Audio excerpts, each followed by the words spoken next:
The Mannin Line with Andy Wint.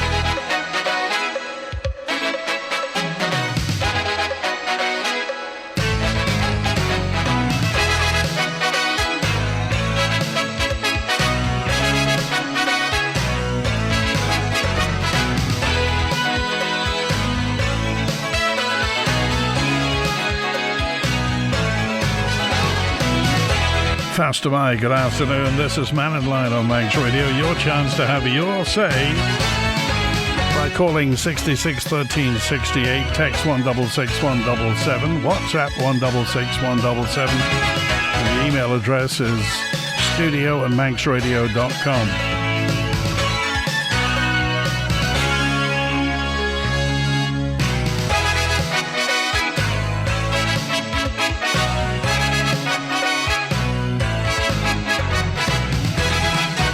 Big chat last Friday. Jed Power and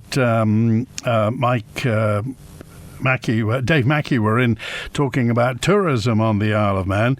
A couple of professionals and lots of reaction as to what they had to say. And we were really, really busy, including Mark, who dropped me a note in just to say, as an American who just recently visited the Isle of Man in July, who's lived in Clearwater in Florida for 25 years, I can say the Isle of Man's a fantastic destination.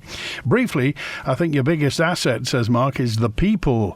You have a great island vibe, reminiscent of Florida, sort of friendly, laid-back feel, but without the heat, humidity, mosquitoes, and alligators.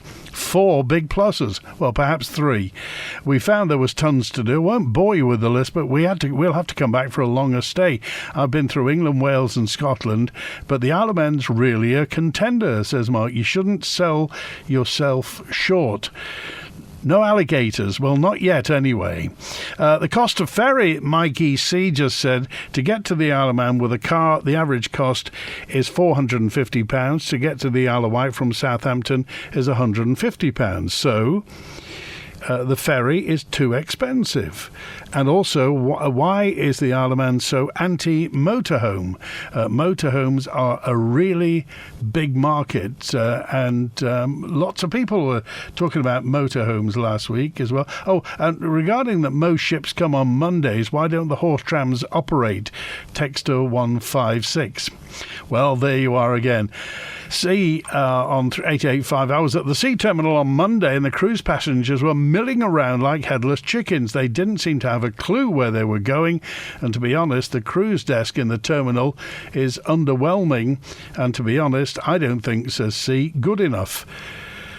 In fact, I felt like offering the Americans a guided tour and information myself. I thought the place would be buzzing and lively and full of people to welcome them. But poor show, really, if that's what the situation is. Anti-motorhome, says 394. I thought these people were talking about the Isle of Man tourism industry. So why is it just hotels? So, no joined-up thinking. Over 50% of visitors to TT stay on campsites. So don't they want visitors to the TT?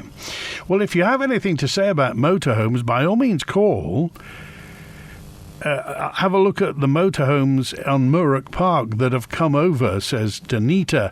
Proper motorhome site, I think, is needed. The gentleman said he's not a motorhome lover. Well, he did qualify that because he said, obviously, he represents the hotel industry. Not everybody wants to stay in a hotel, but the Isle of Man, says Danita, has always been against motorhome owners. To me, it's discrimination. Why don't they put the Peggy at the House of Mannin or update the old Castle Town fire station, says Pete. Again, we were talking about the predicament that Manx National Heritage find themselves in. And to do up the Peggy to the standard that they want it to be done is going to cost an awful lot of money. So where do we go from there? We all know money's short. And on that subject, tomorrow, we'll be talking to the man who's got his hands on the safe. Dr. Allinson is in tomorrow, Alex Allison, MHK. The Treasury Minister will be talking about where we are. where we're going to be in the future. I remember I worked for Heron and Braley's, says Terry. The Easter Rugby Festival used to be very big. We brought up last week do you remember the Isle of Man Steam Packet pre-season tournament they used to have with big professional teams from Britain coming, from Wales, Scotland and the UK turned up, and it was big. Now, we don't quite know who. Well, the Steam Packet sponsored it. I'm sure there was part organised by the tourism people, the Ministry of Tourism, Department of Tourism at the time. So, and I don't really know how much government money was put into that, but it did bring a lot of people. Brighten the island up as well for a week if you like football. Dave didn't want motorhomes because he has a hotel, but what about the fact that when they spend money in our economy, visit places? Obviously, he's talking for himself and not for the Isle of Man, says Phil. Well, he did make it very clear. Dave Mackey made it very clear that obviously, he talks for the hotels, and you just wonder, and if you're a motorhome owner, tell us what motorhome owners spend. Somebody goes in a hotel or in a B&B, we know they're spending in that community. Obviously, people, and the thing is that motorhoming isn't a cheap option because obviously it's front-loaded with the cost of actually buying the motorhome. It's the nights that are cheaper after that, but it costs a lot of money to buy a motorhome. We also used to have the Celtic match races up at Andreas Airfield.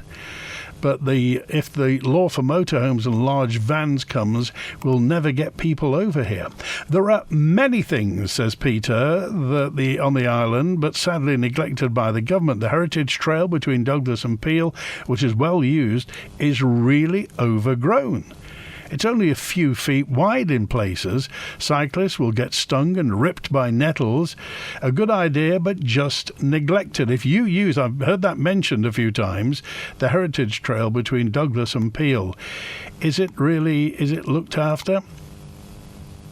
Well, you text, you email, you call and WhatsApp, and don't forget about the Ramsey Victorian Pier that volunteers are restoring. Howard called in and just said Howard works, or volunteers, should I say, at the Camera Obscura just below Max Radio on Douglas Head. They mentioned only one of 5 Camera Obscuras in the UK, and we've got it here. And volunteers run it. It costs about £1, I think, to go and see it, although children are free. Why don't we take advantage of the Irish October bank holiday on the Isle of Man? This is all stuff that I'll certainly put to Deborah Heather, who's going to be in a couple of weeks' time. Deborah is the chief exec of Visit Isle of Man, which is, if you like, the tourism bit. Visit Isle of Man is the part of the Department for Enterprise at the moment. So, if you like, we don't have a tourism ministry anymore as such. It just fits into enterprise. And again, tapping into Irish tourism by providing a better ferry service. Didn't there used to be something called the Irish Weekend, which was really popular a few years ago? We should put the Peggy in formaldehyde and preserve it forever. It would cost £100,000. Job done, says Pammy. Well, if you want to put that project to Manx National Heritage, then by all means do. So the hotel industry needs tourism. The hospitality industry needs it. The fans, the marshals, privateers and riders want a longer MGP, but our transparent and open government don't want a longer MGP. And John in Farm Hill regarding tourism. Before I retired, I used to travel the world doing surveys, and on one occasion was going from Nice to Monaco for the yacht show. I was in a taxi driven by an Englishman, and during the drive we were talking, and he said that when he was a young boy there were races on the Isle of Man and wondered whether or not they were still held. So much for advertising. On another occasion, I was returning to the Isle of Man, had to stay in a hotel near Heathrow, and before my evening meal, I ventured to the bar. A man in the bar saw I was reading a golf magazine. We got chatting. When he asked where I was from, I answered the Isle of Man. He said he didn't know that we had any golf courses. So I put him right, told him how many courses, what the cost was, and amazed he was the secretary of a golf society and said in future he'd be looking into bringing his membership over, says John in Farm Hill. Well, again, something that we can put to the chief exec of Visit Isle of Man. It'd be nice to know where we do advertise and how much we advertise and what the message is at the moment. What exactly is it? Do you remember it used to be the Extraordinary Story, I think they had. I wonder what it is now.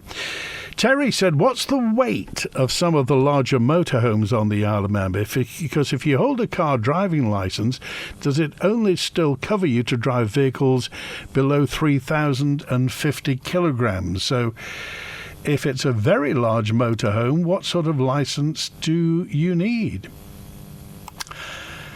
COVID on the Isle of Man. Mentioned COVID earlier on, by the way. And before I come to COVID, I just have something very important to tell you. And that is that we have a new Minister for Infrastructure. Just this very minute, it's been announced that the man who replaced Chris Thomas is back in the job. Tim Crookall is set to return to his role as Infrastructure Minister. The Glen Faber and Peel MHK was moved to the role to Enterprise Minister last summer before resigning just a month later. Tim Crookall currently, or just was one of the political members of Visit Isle of Man. In fact, he was supposed to be on the show on Friday. But Tim Crookall is now replacing his replacement, Chris Thomas, who was sacked in July. Shall we hear from Tim Crookall? As I've always said, there's always a job to do, and if you're asked to do it, you have to have a good reason not to do it. And the Chief Minister has asked me if I would reconsider going back to the Department of Infrastructure, and I've been thinking about it for a couple of weeks since we had our first conversation, and the answer is yes. What is it that you want to achieve within infrastructure that you didn't feel like you could do during your initial tenure there? Well, it's not what I couldn't do in my first tenure there because we were starting to do it, but I was asked to move to DFE. But it's a case of going back there now, hopefully, and picking up from where we left off and seeing, as you know, there's reports being done at the moment about DOI, what they do and what they shouldn't be doing maybe, picking up that report and working with the staff and making the most of it. Well, you mentioned the report there. Is it a fair question to ask whether or not you're just going to be a placeholder as an infrastructure minister in this form as we currently know it? Do you think there's any potential that might change? All I know is that there will be some changes, but what they are and what the report says, I don't know. I haven't seen it yet, so we'll see in the future. Is that something that you'd be interested in or, you think is a potential? In terms of the department changing and potentially being split up into different departments and various different opportunities that might arise as a result of which?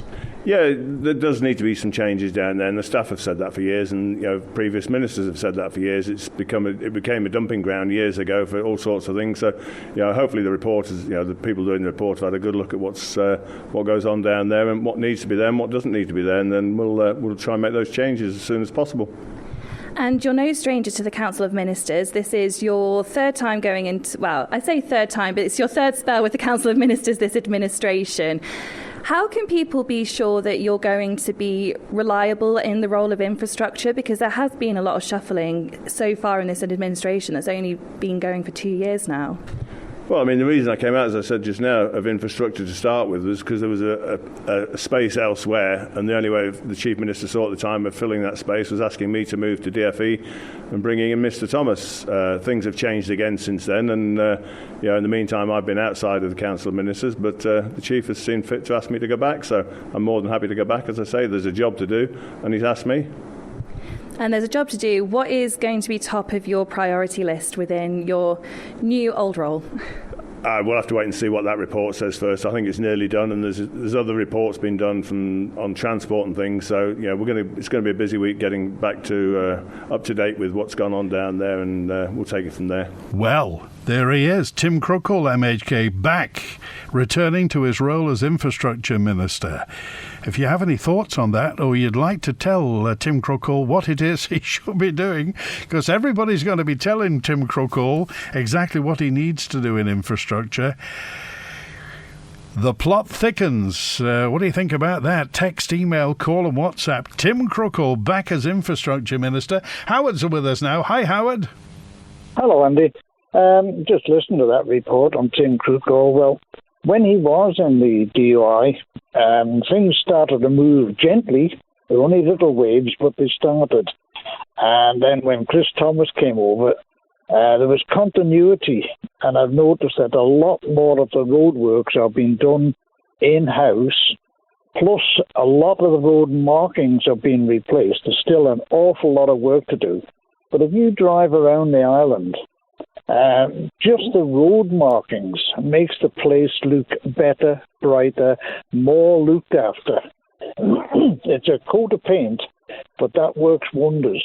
And let's hope there is continuity in this and they get a lot of the roadworks done that were planned, but were knocked in the head. They were probably cancelled to save money, and that money that they saved is now costing twice as much. So more power to his elbow. Let's hope he has the ability to put his foot down and get something done within that department. But anyway, going back to what you were talking about, the tourist industry, this is another department that needs a kick in the backside. The Department for Enterprise, or should we say lack of enterprise, they don't seem to be going anywhere.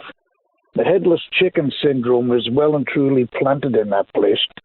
And the Isle of Man is a beautiful place, but I'm sitting on the quayside here now, down the South Quay, and that's a spectacular waste of space.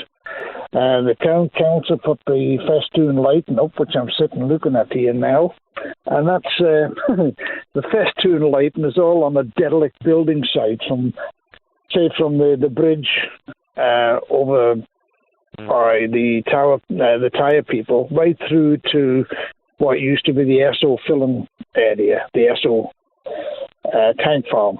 And that's had the lighting put up, and it cost about £40,000. And what's here? Nothing. They could have used that elsewhere and brightened the town up. But that's a classic example of what I heard there with that lady saying that she was in the sea terminal, and the people, the Americans, coming in off the boats, etc., and there's nobody there, or there are very few there, shall I say, to greet them. Now that sounds about right. These people in the Department of Enterprise are too busy, as they will refer, we're looking at the bigger picture. It's the smaller details that matter, and these ships are not small details. I'm not particularly keen on them, but they've encouraged them to come into the island. Now they should be encouraging them to see the island and not put them on double-decker buses. I don't know if they get a commentary on them or not, or whether they're fitted for microphones. But what's the point in putting them on an ordinary bus that they can see touring around? These people should be on proper coaches and given proper conducted tours, and they will then go back to the people and say, that was brilliant. But no, the Department of Enterprise, they come in at 9 o'clock and they go home at 5, and that's it. And it's farcical. You mentioned there the hockey and the football. We used to have the hockey festival. A large number of teams coming onto the island. They were staying in the hotel. I know some of the hotels, so we don't want them here. They're too rowdy and this and that. But there were bums on seats, heads in beds, and pounds in pockets. And that's what they're sadly lacking now, is somebody to stimulate the tourist industry.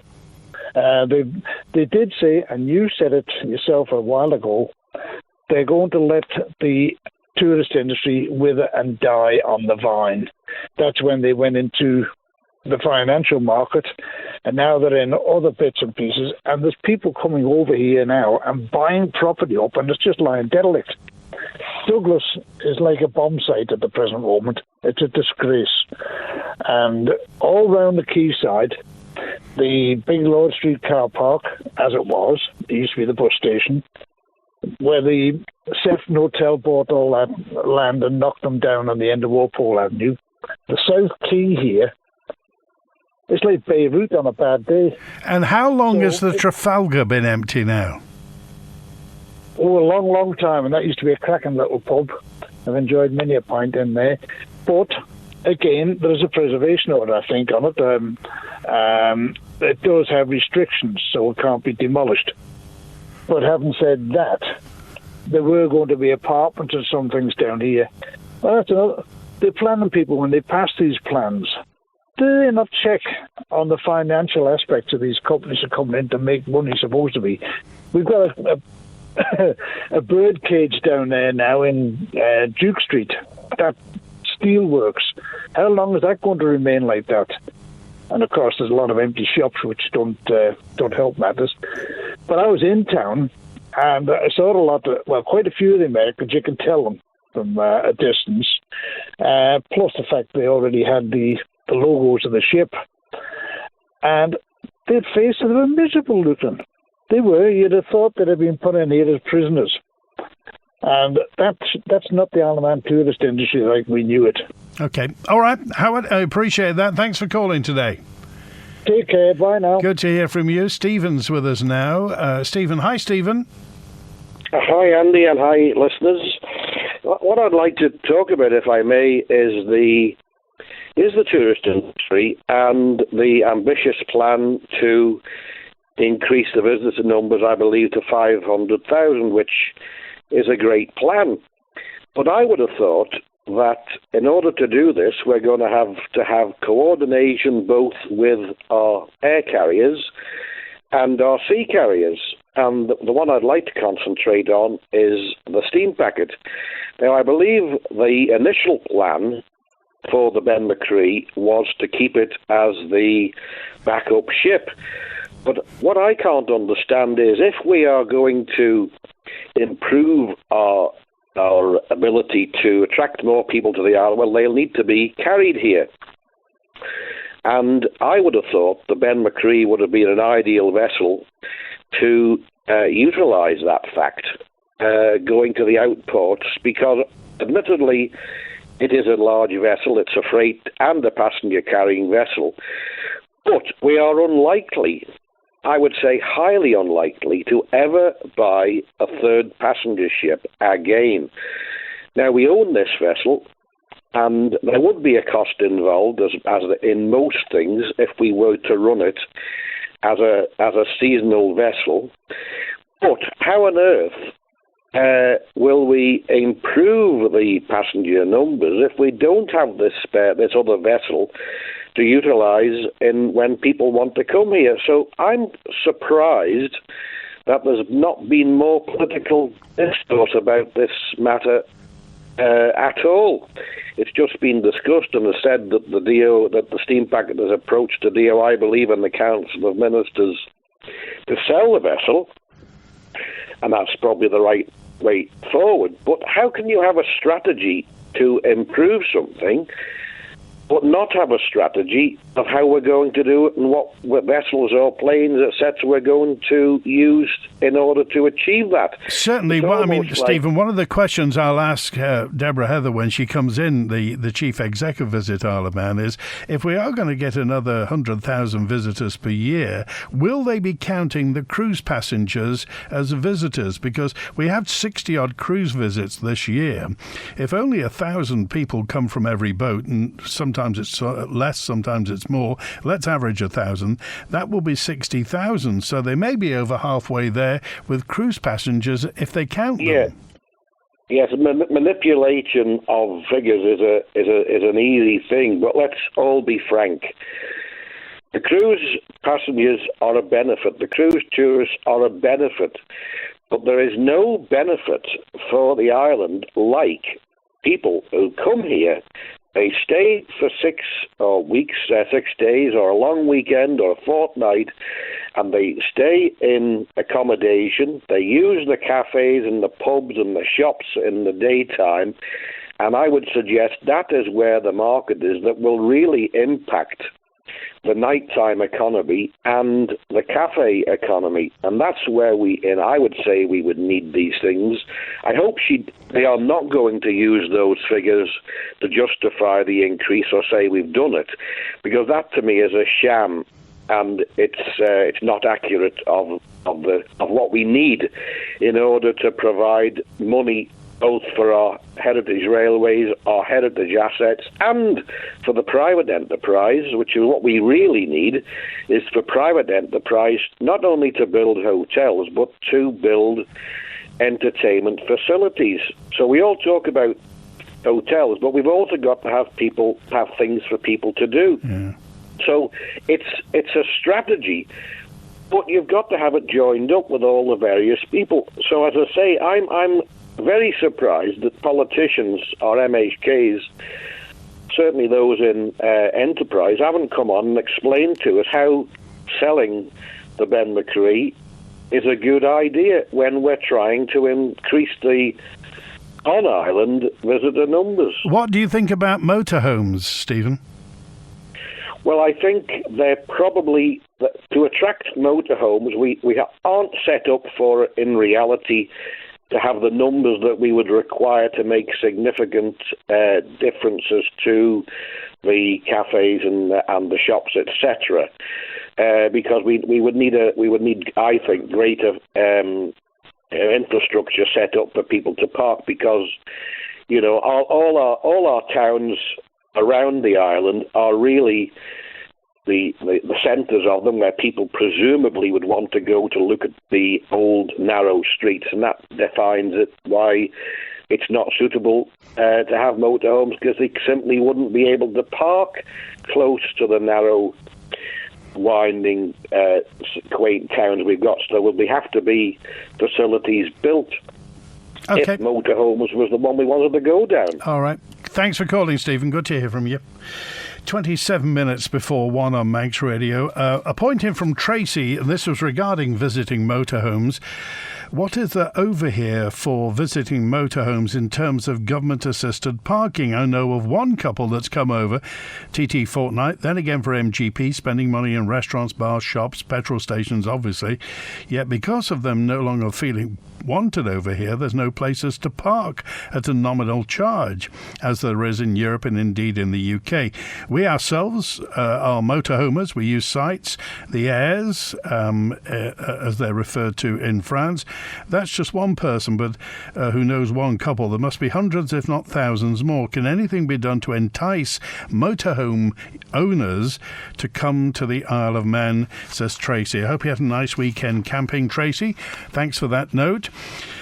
There's also a message that I got last week regarding it's either the new boat or the Ben and the clearance that sometimes somebody said isn't enough for big motorhomes, and they risk damaging, obviously, what's a very expensive piece of machinery by coming off the boat. So, interesting. There are many people who own motorhomes on the Isle of Man and use them on the Isle of Man, but we're talking about people who bring motorhomes to the Isle of Man, and whether or not that's something that we can look at in the future in terms of this tourism strategy for the future. And Janie said booking in advance for the steam packet, it's not an average of £450. A 5-day break at Christmas for a car plus two, £224. On the COVID subject, this is WhatsApper 152. The new booster is out, yet still those on the island who are injured by this are being ignored. And it doesn't seem there's no help in place for Manx Care keeping a report system in place. There are people who did have injuries from the COVID vaccine. Now, there were petitioners, a number of Timble Day petitioners were calling for more support and investigations into injuries that they believe were caused by the COVID-19 vaccinations. Nicola Brindley, Natalie Birchall and Steve Wotton delivered papers to the matter on Timble Hill in St John's on Wednesday. Manx Cares previously said it would investigate whether there's a need for a vaccine injury service on the Isle of Man. I was riding my motorbike on the mountain yesterday, came across 3 cycles side by side. It's a good job they were on a straight, as I encountered them not on a blind corner. Surely it's about time cyclists should be permanently banned on the mountain road, bearing in mind it's a restricted road and traffic moves, some move at 70 miles an hour plus. In the interests of safety, said Big John in Laxey, we should ban cycles on the mountain road. That dovetails in with this. It's not anti-cyclist, just some stuff that's come in. Text to 475. Andy, why are cyclists not breaking the law when they're cycling and using a motorhome? Surely that is against the law. You could die of thirst if you were in Ramsey. anywhere near 5 o'clock because every single coffee shop was shut. We ended up going the whole of Parliament Street down to the harbour and finished having fish and chips so we could get a drink. Are there any coffee shops open after 5 o'clock in Ramsey? Anybody know of one? Just Care Products for mobility solutions. At Just Care Products, we have a range of rise, recline and fireside chairs to try. These are British made and perfect for people with mobility issues. With finance available through our partner Conister, come take a seat at Just Care Products. Find us behind B&Q, or for more information, give us a call on 627 177. The Loganair Big Take-Off Sale is now on. Fly from Isle of Man Airport and save up to 15% off over 2 million seats during our biggest ever sale. Or get a whopping 20% off if you're a Clan Loganair member. Fly with me. Hurry, book by the 12th of September, travel from the 2nd of October. Subject to availability, exclusions apply. Promo code required. See loganair.co.uk. Loganair. For all the times. The Isle of Man Festival of Motoring is back with the biggest lineup of American cars ever seen on the island. And what's more, you can take a ride in some of them. Come and see the cars from 10 till 4 on Loch Promenade on Saturday, 16 September. And the Sporting Bears will be giving you the chance to take a ride in one of their amazing cars, with all proceeds going to Wish Upon a Dream. Hit IOMFM.com for details and timing. The Isle of Man Festival of Motoring, revving up the island this September. Bringing you the best of the island's produce. Don't miss the Isle of Man Food and Drink Festival, celebrating its 15th anniversary. This year's Food and Drink Festival promises to be bigger and better than ever, with new producers on display and an exciting new space to discover locally produced drinks. It's on Saturday and Sunday, the 16th and 17th of September at the Villa Gardens, Douglas. For more information, visit iomfoodanddrink.com. The Isle of Man Food and Drink Festival, celebrating the very best of Manx produce. Get ready for another winning weekend on Manx Radio. To celebrate the massive September sale at B&B Furniture, you can win an incredible £200 voucher to spend on anything in store. Visit manxradio.com and answer the competition question for your chance to win. You can enter as many times as you like. Then make sure you're listening to Manx Radio Breakfast on Monday morning and we'll announce the winner. Make this your winning weekend with your nation station, Manx Radio. The Mannin Line with Andy Wint. I got a message in from Ramsey, and yes, there is coffee after 5 o'clock in Ramsey. It's the Gelatery in Market Square. Monmouth from London, a very creamy texture. Thank you as well. The caller may also wish to go into a pub or a garage if you want to. Well, I understand that, but I mean, if you want to just go into a coffee shop, I mean, actually, it's quite. I have had some coffee from the garage just at the back of ShopRite, and it is very nice coffee, but you then have to sit outside. Just a thought, anyway, if you want to get that. Julian's on now. Hi, Julian. Hi, Andy. How you doing? All right? Brilliant, thanks today. It was a great weekend. Yeah, it's cooled off a little bit, but it's still mild. It's nice. It's very, very calm. I noticed if you look on winderful.co.uk yesterday, there was about 8 hours of 0% wind generation across all 11,500 turbines. So what they call downtime. Rain on the system.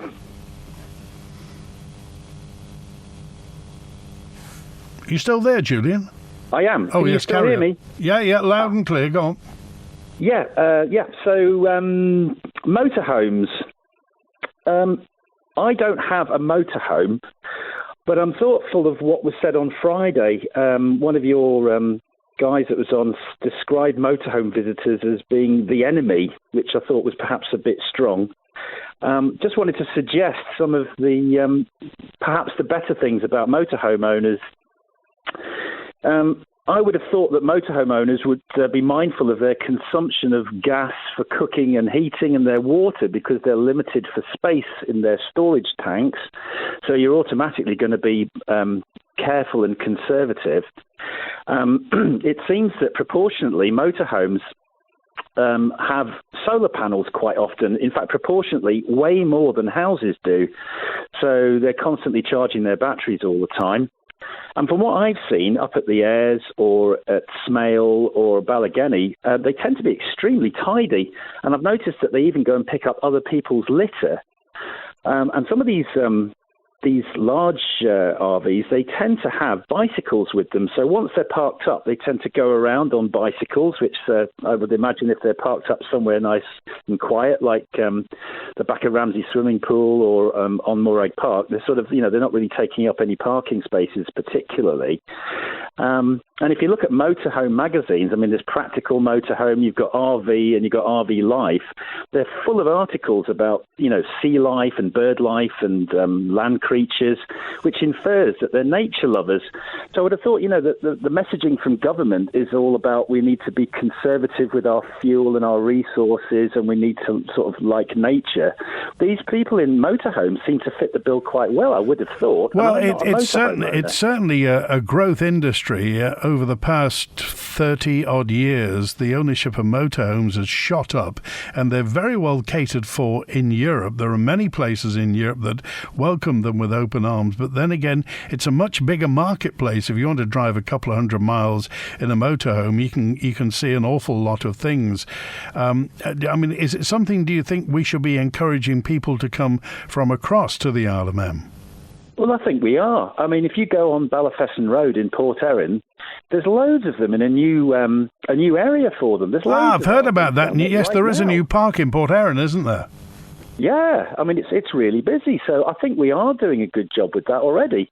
And what I don't understand was the ban on overnight parking up at the Ayres, because I think they're the perfect stewards. I think if the real cause of damage is probably perhaps somebody going up there in a car and doing donuts or whatever, but you're not going to do a donut in a 2 or 3 ton RV where all your plates are going to be flying all over the place. That's ridiculous. I think they're the perfect people to actually keep an eye on things up there. So I think they're getting a bit of a bad rap. So, there's a lot of good things that they've got the right mindset for being conservative. And if we're having to be more careful with water and gas and everything else, who better than them to know exactly about that type of thing? Okay. All right. Thanks, Julian. Thanks, Andy. A note in from Richie, who just said, in the late 60s, I served on board the RMS Lady of Man, 3,100 gross tonnage. It would berth for the night in Liverpool, just behind the Canadian Pacific's Empress of Canada, 27,000 gross tonnage. Both ships would simply be tied up by rope on the same bollard. The bollard quite possibly was an old upended cannon. Nothing wrong with repurposing. Nowadays, we have to spend millions to berth a ship in Douglas. What is happening to the world? It's more expensive, Richie. That's what it is. The latest COVID-19 booster program is available on the Isle of Man from today. The autumn vaccine program has been brought forward. The initiative falls in line with the UK, who are going to be offering the jab at the same time as us. The move was announced by the UK's Joint Committee on Vaccination and Immunisation, or do you remember, the JCVI, following the identification of the COVID-19 variant BA286, which was first discovered in London just over 3 weeks ago. The booster is designed to offer greater protection to those who are at higher risk of serious disease. Manx Care says where possible, it's going to be administered alongside seasonal flu jabs. It's going to apply to anybody over the age of 65, residents in a care home, frontline health and social workers, or any individual over the age of 5 who's in a clinical risk group, or those living with someone who has a suppressed immune system. Also included carers aged 16 or older, as defined by the Immunisation Green Book. Meanwhile, adults over 18 will also be offered the seasonal flu jab at their COVID appointment. Manx Care says they're going to contact anybody if their health records suggest they may be eligible. You can make an appointment by going online via the booking system, or calling the vaccination team on 111, or emailing vaccinations@gov.ireland. Yes, we're back where we are. And remember, later on this week, the Royal College of Nursing has confirmed its members on the Isle of Man will once again take strike action over pay. Nurses working for Manx Care strike from 8 a.m. till 8 p.m. this Thursday. Hello, this is Doug Farragher.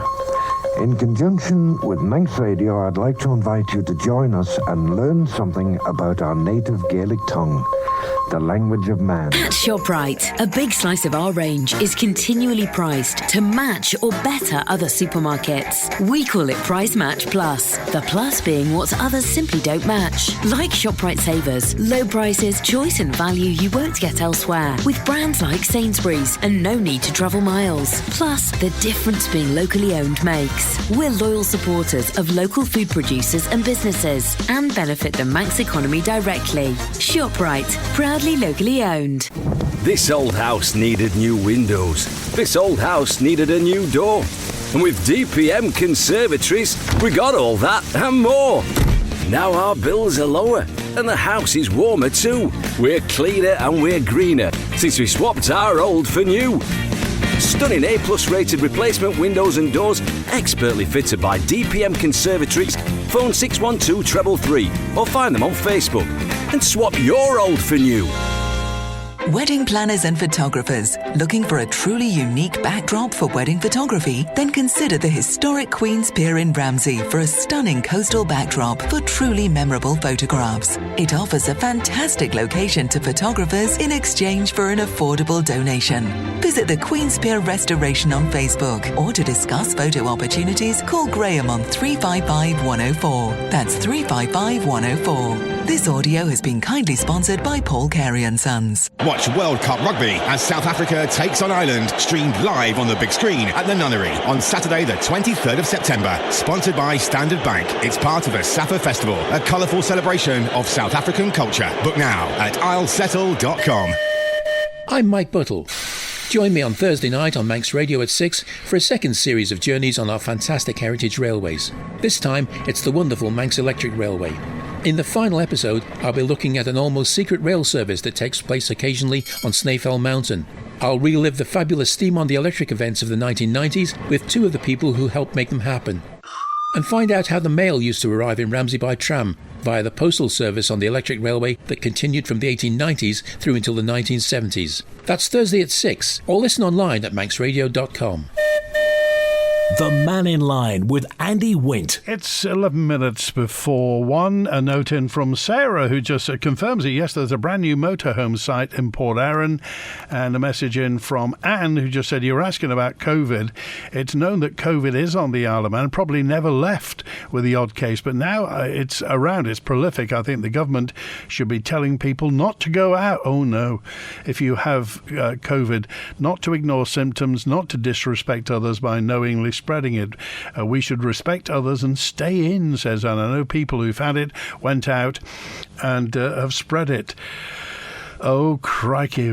We're back to that. Thank you, Anne. I appreciate your opinion. And if you have something to say on where we are with COVID or what you think we should do, well, the jabs are back, certainly from today. Richard's with us. Hi, Richard.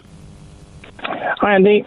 I've sort of got three things to mention on tourism. Motorhomes. I've just done a little sort of quick research. The UK market for motorhomes is averaging about 9.3 billion. I think that was a report done by the Camping and Caravan Alliance in 2019, and it's sort of mentioned that time there was about 225,000 motorhome owners in the UK. So it's not a small market by any means. So, is it something you think that we should be entering into? Do you think we should be trying to attract more motorhomers to the Isle of Man? I think there should be markets for any opportunity. Really, I would have thought. Rather than I was a bit sort of. I can understand why David sort of poo-pooed it, because he is a hotelier and he did look at it, but surely it should be a market for everyone, because they do come over, they spend money, and in the UK there's pubs that are in the middle of nowhere that you can get an app called Search for Sites, and they'll you pick all these pubs anywhere around the UK that you can either park for free or they charge you, and it can simulate, say, business in some of the outer location pubs, maybe like the Hawthorne, the Cregna Bar, where there is parking space. I think Tynwald in St John's, they're a site that's mentioned on there that they do that. Right. But other than that, there's no other pubs that sort of do that as well. So it's another string to the bow as well. That I think could be encouraged. So, and we came back on the boat just last weekend, and we must have seen, I'd say, a dozen, if not more, motorhomes get on it, and we saw maybe about half that come off it, all from the UK. So there are people coming over. Right, the dozen or so you saw get on. Did you spot the plates? Were they Manx or were they UK? Oh no, the UK. There were some Manx ones as well, but definitely good number of UK ones. Interesting. So there are people coming over. There's that side. The next I would like to touch on is flights and how these are getting cancelled at the whim of the airline. Yes. Last night we took. There's some friends of ours who were going across. They're catching a flight today to Malta. And they booked the EasyJet flight to Gatwick, which was scheduled to leave at 10 yesterday morning. They then got cancelled, and that got cancelled, and say we're now flying it at 2. That got cancelled, and then they said they're now flying that at 9 in the evening. And then as updates came through, they said it's been delayed till 10 past 9, 20 past 9, and then I think 10 past 10. And so they got to the airport, they checked in, they were in the lounge, and then they were told to leave the lounge because the airport was closing, and the flight's been cancelled. So to me, it just seems like the airline is playing this game where they'll sort of, I don't know if there's enough passengers on there or whatever, but it just seems to be a game they're playing at the moment. It just seems like it may be the wrong, maybe I'm reading it wrong, but they sometimes string people along, don't they? It's delayed, yeah. It's delayed. By the way, we've now cancelled it. Yeah, and whether there should be some comeback from any lease or contract or whatever they sign, there should be something there, to say there has to be some responsibility by the airline rather than just cancel it and then, oops, sorry. Okay. So, yes. Appreciate that, Richard. Thanks for calling today. At the same token, if you are hoping to get to Belfast International to get to a connecting flight, you won't really. The 2:45 EasyJet inbound from Belfast International has been cancelled. Consequently, the 3:15 EasyJet to Belfast International has been cancelled today. So if you were trying to connect in any way, you won't be able to where that's concerned. Times do change. The aviation business was bent out of shape, almost completely out of shape, almost unrecognisable by COVID, and everybody's getting kind of back to where we were. But and the other thing is there aren't the number of regional airlines that there used to be. In fact, there aren't that many at all. So how do we move on from there? Well, it's all now on Mr. Crookall's desk. We have a brand new Minister for Infrastructure. It is Tim Crookall MHK, back where he used to be. People holiday motorhomes might spend on meals, but wouldn't they do the same and spend more in hotels? We're lucky, says Nicola. Manx residents, our grandparents and parents protected the Isle of Man because we're unique and independent and extremely strict, as they were smart and looked after their own by having work permits. Only people with qualifications can work here. No benefits for people who don't want to work. No caravans, says Nicola. We protect the Isle of Man, protect the land from people arriving and sleeping anywhere where they fancy. It's against the law. So I don't think we suggest people do that, but anyway. Bring back passport entry to the beautiful Isle of Man. All the best to you. I've noticed there are a lot of old and damaged vehicles arriving here. Perhaps the government should put a vehicle age on incoming vehicles, or we'll end up with old, battered, unloved vehicles bringing the island down. Dave says the anti-motorhome attitude has to stop. Says Dave, we own the steam packet and we say drop the prices, get the motorhomes coming to the Isle of Man. The boat has to sail anyway, so why don't we fill it up with cars and bikes and motorhomes? Tourists will visit our heritage sites and spend into the economy. What's so difficult to understand? Says Dave. They don't want, Crystal says, Andy, they don't want campers at sites for the environment. It's a total contradiction where we can see that they are behind the scenes. I'm scared for the future. We're lucky to have Mannin Line, thank you, Crystal, people who contribute evidence, not hearsay. All the best to you. You would have thought a new minister coming into the department would want to read a report on the department before he agreed, not after he accepts the role, says Chris. Well, I'm sure Tim Crookall knows exactly what he's getting himself into. He's a very, very accomplished politician, veteran politician, has to be said. So we welcome Tim Crookall to his ministerial portfolio. Hopefully he'll pop in on the Mannin Line soon. Tomorrow we're talking money. I mean money with a capital M. The Treasury Minister, Dr. Allinson's on Mannin Line. Alex Allinson, MHK. Now, if you want to talk to Alex Allinson, call tomorrow. You can get a message in the meantime at manninline@manxradio.com or 682-631 on the answer phone. Thanks to Chris Quirk on the phone. Christy's back, and I'll catch you tomorrow. WINT